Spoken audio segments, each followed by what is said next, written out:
Darling, you know that I want things to go our way. I'll try to reach you to lean every single day. I wanna be somebody that you wanna love. Don't wanna reach for another, wanna color your world. Merci beaucoup d'être à l'écoute des podcasts de l'aubergiste. Merci d'être à l'écoute de mes podcasts. Vous me faites grandement plaisir. Un cépage, c'est de la vigne. On parle d'une dizaine de milliers de variétés à travers le monde. C'est énorme. C'est incroyable, la variété de cépages. Il y a les raisins de table et le raisin de cuve. Le raisin de table, il est beaucoup plus ferme. La peau est plus ferme. C'est le raisin qu'on aime manger comme ça, là, qui est très croquant. Le raisin vert de table est extraordinaire, quand il est très croquant. Et justement, il n'y a pas de noyau ou très peu de noyau. Cette chair-là qui est ferme. C'est un raisin qui a moins de jus, tandis que le raisin de cuve, la peau est plus mince. Et c'est très, très juteux. Et oui, il y a certains cépages qui peuvent se manger en raisin de table et faire du vin aussi. Il y en a quelques-uns, c'est quand même assez rare. Le chasselas, c'est un cépage blanc qui pousse en Suisse. Il est très, très bon, comme ça, en raisin de table et aussi en vin, pour faire du vin. Donc, il y en a quelques-uns comme ça, mais ils sont très rares. Mais pour les amateurs de vin, ce qui est le fun, c'est d'essayer des nouveaux cépages. Hein, c'est le fun, on fouine. Puis des fois, il y a des cépages qu'on n'a jamais bu de notre vie. Il y en a tellement. Mais avec les années, nos goûts se précisent. Et on a des coups de cœur pour des bouteilles. Et justement, on a des coups de cœur pour des cépages. Et souvent, des cépages dans certains terroirs, certains endroits du monde où ce que ça pousse. Je vous donne un exemple. Le grand cépage international, qui est le chardonnay. Le chardonnay, moi, j'adore le chardot. Vraiment. J'adore le chardot. C'est un croisement de pinot noir. Puis plusieurs cépages, c'est des croisements. Alors, lui, le chardot, c'est un croisement de pinot noir et du raisin gouais. Le raisin gouais, qui est un raisin vert. Il est apparu, lui, au 17e siècle, dans ce coin-là, à peu près, 18e siècle, dans cette période-là, en Bourgogne. Après ça, le chardonnay s'est répandu à travers la France très, très rapidement. Et plus tard, il a conquis le monde parce que le chardonnay est capable de s'adapter à tous les climats et à tous les terrains. C'est la grande, grande force du chardonnay. Le chardonnay peut être très ample, très gras, très puissant. Et aussi, le chardonnay peut être très fin, très croquant, crispy, très précis, très pointu. Donc, ça dépend. Quand on touche à un chardonnay, quand on l'aime ce cépage-là, on l'adore, le chardonnay, des fois, il faut faire un peu attention. Ça dépend qu'est-ce qu'on veut avoir. Oui, tu as les accords mets et vins qui sont pour plusieurs personnes très importants, mais le chardonnay peut nous donner deux choses complètement différentes. La manière qui est produit, le soleil, le terroir, il y a des grandes, grandes différences. C'est sûr que quand on veut manger, mettons, des huîtres ou, mettons, un poké bowl ou des mets asiatiques, le chardonnay peut s'adapter, mais des fois, il faut choisir notre chardonnay, le style de chardonnay, justement. Mais là, ici, j'ai envie justement de parler de vin solo. Donc, la bouteille de vin, c'est comme, je vais jouer le jeu. C'est une bouteille de vin qu'on ouvre, mais pas avec de la bouffe. Qu'est-ce qu'on aime réellement en solo? On ouvre une bouteille de vin comme ça. Et qu'est-ce qu'est-ce que vous aimez?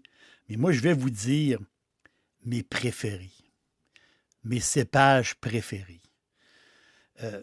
Dans le cas du chardonnay, justement, bien, mon préféré, c'est le Chablis. Le Chablis, c'est un climat qui est frais. C'est au nord de la Bourgogne. C'est des sols, je vais dire, extra-calcaires. Je vais le dire dans mes mots à moi. Donc, le Chablis, c'est un style particulier. Donc, c'est un chardot très, très vif. Et moi, j'adore les Chablis. Donc, il y a le petit Chablis qui est moins dispendieux et beaucoup plus léger. Et le Chablis, lui, le raisin qui a poussé sur les coteaux très ensoleillés, bien, il y a plus de profondeur. Mais le Chablis reste un vin crispy, très croquant, très fin, très précis, justement, et non un vin qui est gras, qui est puissant. Il y a vraiment, moi, j'aime beaucoup le Chablis en chardot. Chablis, moi, j'adore ça. Et là, toujours en Bourgogne, mais pas loin de là. Si on est dans le coin de les côtes de Beaune, les côtes chalonnaises ou les Mâconnais, c'est le même raisin. Hein, c'est le même raisin, c'est du chardonnay, mais le climat est un peu plus clément. Donc, le sol est différent. Donc, quand vous avez des chardots qui viennent comme de la côte de Beaune, bien, ces chardonnays-là sont un peu plus charnus, un peu plus concentrés. On va détecter beaucoup plus l'amande et amande, fruits, des fruits secs un peu. Là, c'est là-dessus qu'on va jouer beaucoup. Aux États-Unis, dans les années 90, c'est ça qui est incroyable. Parce que le chardonnay, vu qu'il est international, il y a tellement de types de chardonnay, c'est fou. Aux États-Unis, dans les années 90, début des années 2000, la façon de faire était un peu spéciale, un peu différente. Sur le marché, presque uniquement, les chardonnays américains, si on peut dire, étaient très, très riches, très boisés. Les amateurs de blanc se sont, avec le temps, un peu détournés de ces vins-là. Parce que les amateurs de blanc voulaient avoir quelque chose de plus frais, de moins boisé, justement, de moins lourd. Mais, comme je vous dis, ça dépend toujours de qu'est-ce qu'on veut manger. Mais, moi, je parle ici d'ouvrir une bouteille solo, sans bouffe, pour le plaisir. Donc, je joue le jeu. Chablis, pour moi, je rouvre une bouteille de Chablis comme ça. Moi, je viens fou, là. J'adore ça. J'adore le Chablis. Et justement, ben, j'aime un peu moins, justement, ces blancs, ces chardonnays boisés. Donc, moi, je recherche beaucoup plus la fraîcheur. Moi, j'aime vraiment boire. Boire comme boire du cristal. C'est mon expression à moi.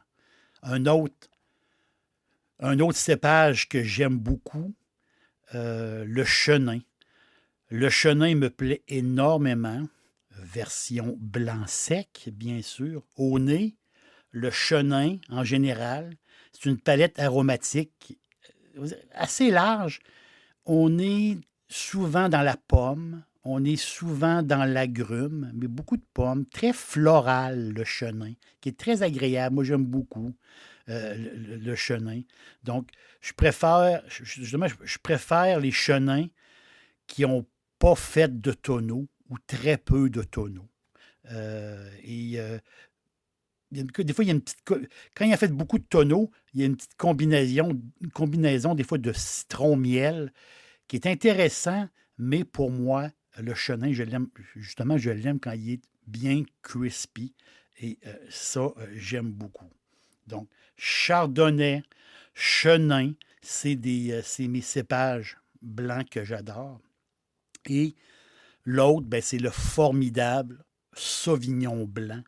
Sauvignon blanc qui est On parle de centre, le centre-Loire, donc la Loire, beaucoup plus au centre de la France, et bien sûr la Nouvelle-Zélande. Donc, le Sauvignon blanc, c'est mon troisième cépage. Je choisis 3 blancs et 3 rouges de mes préférés, si je peux dire, mais comme je vous le répète, mes vins solo, comme ça. Donc, le Sauvignon blanc, qui a été, je pense qu'ils ont été dans les premiers à être embouteillés avec le bouchon à vis. Ça arrivait de l'hémisphère sud, ça arrivait de la Nouvelle-Zélande, de l'Australie. Et ces Sauvignons blancs-là, qui donnent des vins tout à fait formidables, on peut le retrouver à Bordeaux, on peut le trouver en Espagne aussi, au Canada. Tu sais, le Sauvignon blanc, il y en a un peu partout. Mais il n'y a rien d'égal au Sancerre. Le Sancerre, pour moi, c'est quelque chose d'unique. Justement, je vous recommande le podcast Mégalithe. Mégalithe, les terres magiques. Donc, je vous recommande ce podcast-là qui parle justement de Sancerre et justement du climat. On est dans le centre de la Loire, centre-Loire, climat continental, avec des types de sols de terre blanche, de silex et de cailloux. C'est le côté minéral. C'est comme boire des nuages. C'est une délicatesse ultime. C'est parfumé, c'est vivifiant. On ne peut pas s'arrêter de boire. Du Sancerre, on ne peut pas s'arrêter. C'est tellement bon. C'est la magie du Sancerre, mais ça vient de la fameuse faille du Sancerre. Il y a 30 millions d'années, la croûte terrestre, dans cette région-là du monde, dans cette région-là de la France, qui est au sud de Paris, environ 2 heures et quelques au sud de Paris. Donc, il y a 30 millions d'années, la croûte terrestre s'est étirée et a modifié totalement le terrain. Donc, les géologues parlent d'une inversion de relief. C'est comme ça qu'ils appellent ça. Donc, la roche à silex a pris le dessus. Ce qui fait, c'est qu'aujourd'hui, les racines des ceps de vigne ont accès à des couches de roche qui n'auraient pas été possibles s'il n'y avait pas eu cette faille. Donc, c'est vraiment une place unique en France, mais unique au monde. Et le Sauvignon blanc en Sancerre, c'est un duo quasiment, c'est un duo magique. Ça fait des vins les plus vivifiants qu'il n'y a pas, avec une élégance incroyable. Donc, vous voyez, ça, c'est mes trois cépages que j'adore, que j'adore. Donc, le Sauvignon blanc, bien sûr, que j'adore, mais en Sancerre surtout.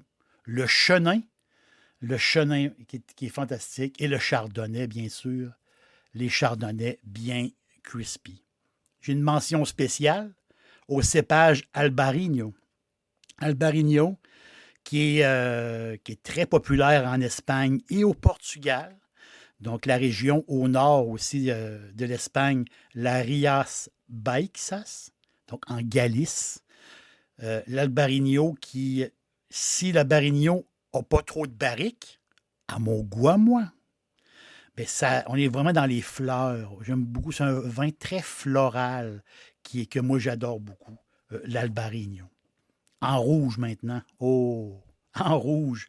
Faire le choix de 3 cépages, c'est très difficile. Mais j'ai joué le jeu. J'ai joué le jeu et le cépage espagnol, originaire du royaume d'Aragon, le Grenache noir. Le Grenache noir, lui, c'est un raisin qui accumule beaucoup de sucre dans ses baies. C'est un vin qui est suave, très complexe, avec, on va le dire, le Grenache, il y a une puissance variée, dépendamment d'où il vient au monde. Vraiment, en France, on parle beaucoup du Rhône, les Châteauneuf du Pape, justement, qui représentent très, très bien ce cépage-là, vraiment. En vieillissant, bien, le grenache, il devient un peu plus macéré. Là, le grenache, en vieillissant, là, il va lâcher un peu plus. Il va lâcher les fruits, puis il va aller plus dans le cuir. Le cuir va prendre beaucoup, beaucoup de place. Et ce que j'aime du grenache, bien, c'est la surprise. Le grenache nous fait des surprises. Des fois, on est très, très mûr. Des fois, on est très fraise. Des fois, on est plein cerise. Très, très cerise. Donc, des fois, on a une surprise avec le grenache, dépendamment d'où il vient. Mais il y a toujours il y a aussi des petites surprises comme poivré, où des fois, le grenache a un côté mentholé, qui est vraiment très plaisant, qui va donner comme une petite fraîcheur dans le grenache. Mais le grenache, on va dire, c'est comme un cépage de surprise. C'est pour ça que je l'aime beaucoup. Le pinot noir. Le pinot noir, bien, il y a un mot. Hein. Le pinot noir, c'est la douceur, c'est la finesse. Si on prend un mot, on va dire finesse. Le pinot noir, ben, c'est un apéro, c'est mon apéro. Toujours la bouteille solo. Le pinot noir, ben, c'est ça. C'est la bouteille aussi qu'on ouvre en fin de soirée. C'est la bouteille que, des fois, on n'a rien à grignoter, puis on rouvre un pinot noir. C'est comme ça, là. Une robe très, très peu colorée, mais on est très sur la cerise, hein, les pinots noirs, très, très cerise. Et c'est la complexité. Quand on tombe quand on a un bon pinot noir, ben là, il y a un côté très, très complexe. Des fois, c'est un peu désarmant. Les fleurs, le cassis, le cacao, le poivre, c'est très large, c'est très, très, très large. Et quand on touche justement à des grands pinots, des grands pinots, un raffinement incroyable. Et là, des fois aussi, ces vins-là, ils vont un petit peu plus du côté des champignons. Vous savez, un peu plus le sous-bois qu'ils appellent. C'est terre humide. C'est comme si il y a un petit côté, on sent comme la terre, les champignons, le bois, le bois qui se décompose. Il y a juste là, un petit quelque chose, là, puis ça prouve une certaine qualité, justement, à ces pinots-là, il y a une complexité du pinot qui est vraiment le fun, j'aime beaucoup. Et l'autre cépage rouge, bien sûr, c'est mon côté espagnol. Le Tempranillo je pense qu'il sera toujours sur ma liste. C'est l'éternel passe-partout. Le Tempranillo, c'est le passe-partout. On trouve des bouteilles de Tempranillo très, très abordables et très, très bonnes. C'est ça qui est incroyable des fois. On tombe sur des vins espagnols très peu chers. Et on fait un saut, on dit hein, c'est vraiment bon. Donc, et aussi, bien sûr, Tempranillo, ben, c'est la Rioja. La Rioja, c'est une superbe région qui exploite au maximum, justement, le Tempranillo, qui est modérément coloré. Des fois, on voit des reflets orangés dans le Tempranillo, qui est très beau. Et justement, tu as les arômes. Hein. La framboise. Le Tempranillo, c'est ça. C'est la framboise en premier, surtout, souvent, la fraise. Et quand on l'a dans les bajous, le Tempranillo, bien, il est peu acide. Donc, c'est des tanins assez souples aussi. Et c'est une rondeur, il y a une belle rondeur. Donc, les jeunes Tempranillo sont sur le fruit, hein, justement, très agréable, justement, framboise, justement. Et en vieillissant, le Tempranillo, oh, là, il vient un peu plus, je pourrais dire, un peu plus viandé, si je peux dire. Là, on l'embarque un peu comme dans le cuir. C'est un côté un peu plus animal qui arrive dans des Tempranillo qui vieillissent. Et justement, ben, un vieux Rioja, quand vous avez une vieille bouteille de Rioja avec un steak, c'est le ciel. Là. C'est tout à fait extraordinaire. Et j'ai une mention pour en vin rouge, le fameux Touriga Nacional. Typique portugais, le Touriga Nacional. Ben, c'est la base du Porto, la base des vins mutés, mais en vin tranquille, le Touriga Nacional, ben, c'est une gorgée. Quand on prend une gorgée de Touriga national, c'est une gorgée de violettes, une gorgée de fleurs, de mûres. Puis sa notoriété ne cesse de progresser. Le Touriga national est sur une montée et les gens, les gens l'adorent. Les gens qui ont découvert ce cépage-là l'adorent. C'est un natif du Dao, donc les vins du Dao. Le Touriga national, c'est fantastique. En terminant, les fans de vin italien doivent être surpris de mes choix. Ça, c'est sûr.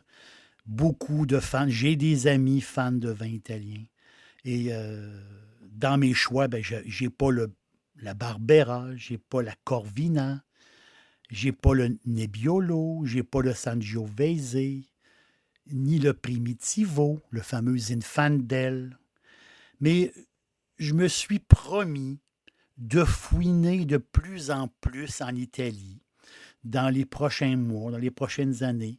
Je me suis promis de fouiner plus du côté de l'Italie. Et ben, c'est comme ça la vie. Les goûts peuvent changer. Mais c'est ça un amateur de vin. Un amateur de vin, mais nos goûts peuvent changer. Donc peut-être que je vais être attiré plus vers les cépages italiens. Merci d'avoir été là. Et quel cépage vous aimez le plus? Quel cépage vous adorez, vos 3 cépages préférés? Bien, les miens, bien, vous les savez maintenant. Je vous aime beaucoup et à la prochaine.